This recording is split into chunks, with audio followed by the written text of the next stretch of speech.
both these girls have a little bit of a kind of a sketchy situation here rankings-wise. Like you said, Ross, Sage, with that big win down in Central America, maybe feeling a little bit of comfort on the QS. But I think for both of them, right now, their main goal, the CT. So, well, you're in the, as I mentioned, you're in the quarterfinal number 1. As you look at this event overall and what's been taking place so far with the women, who do you think is going to be your toughest competitor?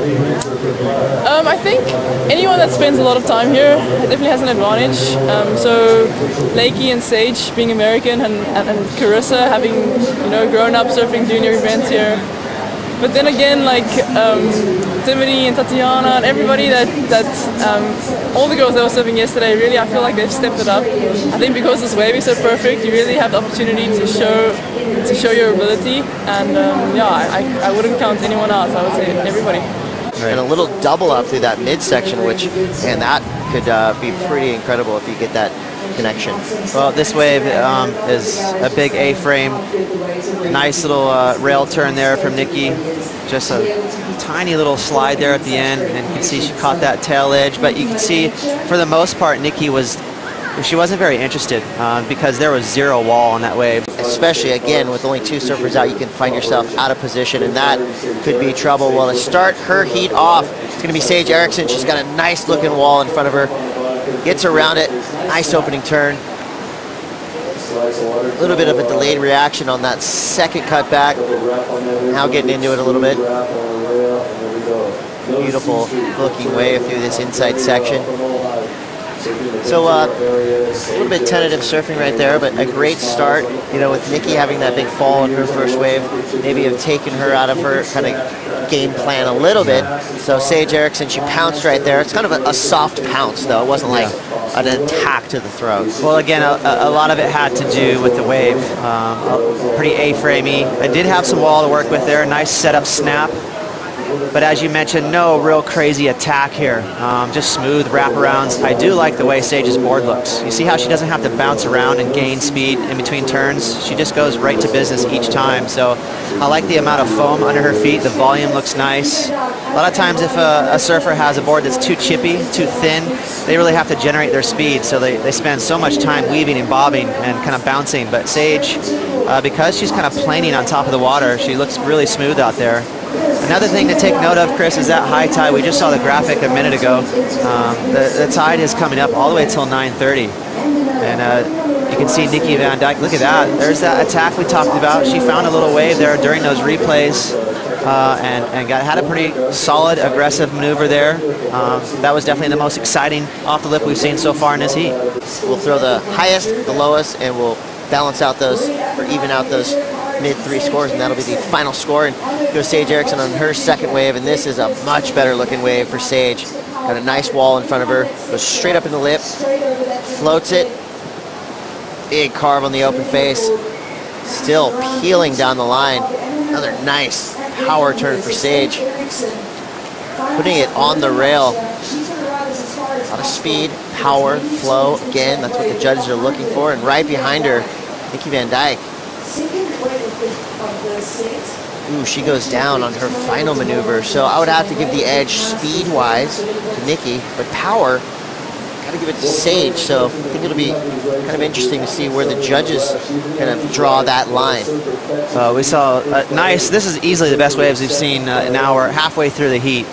I'm with you, a little more rail in the water there for Nikki. Look at the wall on that thing, nice and steep. That is a dream wave there for lowers, and Nikki Van Dijk just got there a little early again. Again, there's so much importance on tempo. If you can match the tempo of the wave, it's going to seem easy. Every time you bottom turn, you can just hit the lip as hard as you want. Sage a little tentative on this wave. You can see she kind of weaved around before each turn, trying to find that tempo, trying to find that space. You'll see it again on the inside section right here. She'll weave just a little bit in between turns right here. Watch as she kind of weaves right there, just a little bobble, and she got there early, and that kind of forced her to do an awkward carve. If she waited just one more second, she could have blew the tail and finished it with a nice little layback snap. Nonetheless, she finished her wave, so she might have the edge there in that last one. Joanne DeFay, Ross, the preheat warm-up. They put bicycles and exercise equipment over for the competitors? They do. There's balance balls. There's all kinds of stuff. You no doubt think about that before you have your own personal sessions. You know, whatever these girls and guys do, stretching and all that stuff before heats, you know, you can make fun of it all day, but you know that before you go surfing, you're starting to do some of these things that we see. It's part of the evolution of the sport too. It helps. All right, well, the first left of the day goes to Sage Erickson without priority, up and out. So, so far, the lefts really not offering much. The amateur ranks around the world, and that shows in their preparation. And here we go, Nikki Van Dijk on a beautiful wave. Nice opening turn, almost loses it. It's a board back under her feet, regains control. Nice cutback, 2 open face carves. The wave was starting to form up a little bit through the inside, but just loses her edge.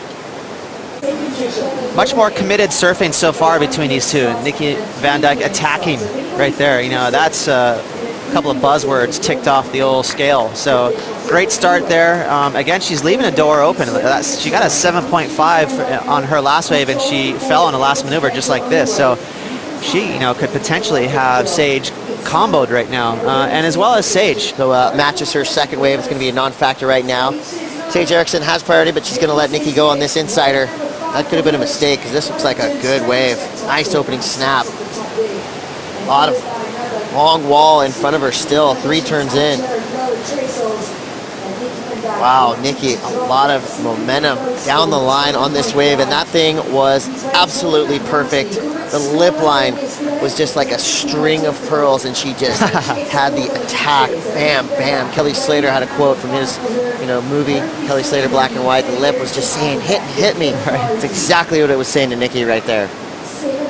I like this string of pearls. That was solid. Yeah, that was a conveyor belt of fun right there. So let's see. She had a lot of maneuvers, but I'm not sure she totally went crazy on any of them. Nice start there, very crisp, so right on the button. Look at that. You can see she's almost gaining speed out of each turn. But this is where she just kind of, you know, the wave was fast, so it was kind of conducive to keep that momentum going down the line. It didn't really allow her to push too hard on that tail. She did get, you know, a little bit of fin out on that last turn, but that wave was a total keeper. That was a big mistake for Sage to let that go. There was a moment somewhere in there that, you know, she could have chucked the fins a little harder. Well, she's got another opportunity. That leaves Sage out the back, and here goes Nikki. We'll see if she can press the issue just a little bit. Nice deep bottom turn, straight into that top turn, and she could have a good inside section to work with here. One more snap. So maybe not as many maneuvers, but added a little bit of extra just gut check to that first turn, but I think the rest of them were just kind of reactionary there. 1:45. Sage Erickson out the back with priority. She needs a 6.5. She just passed up 2 waves that could have given her that opportunity. She needs to get out there, and there she goes. It's going to be a late takeoff. Sage Erickson maintains control on the drop, gets around this one, praying for open face. Starts it off with a carve. Now this wave's starting to form up for her. Nice power turn. You can tell she knows she's got to push it extra hard through these turns. So 4 wrapping power gouges for Sage Erickson. She's got to finish strong on this wave. She cannot leave it up to the judges. Does not want to leave a question in their mind as to what score to throw out. So she's still going. I like it, putting the stamp on that wave and showing confidence, pulling out almost all the way onto the beach. So you look at kind of what she did right there. All the speed, all the power, all the flow. She didn't push extra hard, on edge just a little bit, but did she do enough? We just saw Nikki Van Dijk do 8 turns, very similar turns. She got a mid-range score, so Nikki Van Dijk, she did improve on her last wave, and that's going to make this wave even that much more crucial. Yeah, she did. Nikki Van Dijk, we just saw that score drop 8.23, so she's going to need a pretty solid score here. 7.74 on this wave right here. She found the zone right there on that 3rd turn. A lot of mid-face bottom turns and kind of just cutbacks, but she did get quite a bit of power on that 3rd turn. So really the meat of the score is going to come from that commitment. The fact that she got a lot of rail in the water in that 1 turn, a lot of kind of bobbling and weaving around here. We saw that 5.9 a minute ago from Nikki Van Dijk, so the judges are not going to fall for numbers. They want to see quality. All right, well, that's going to be it. We'll be back with the final results from Heat 1 of round 4.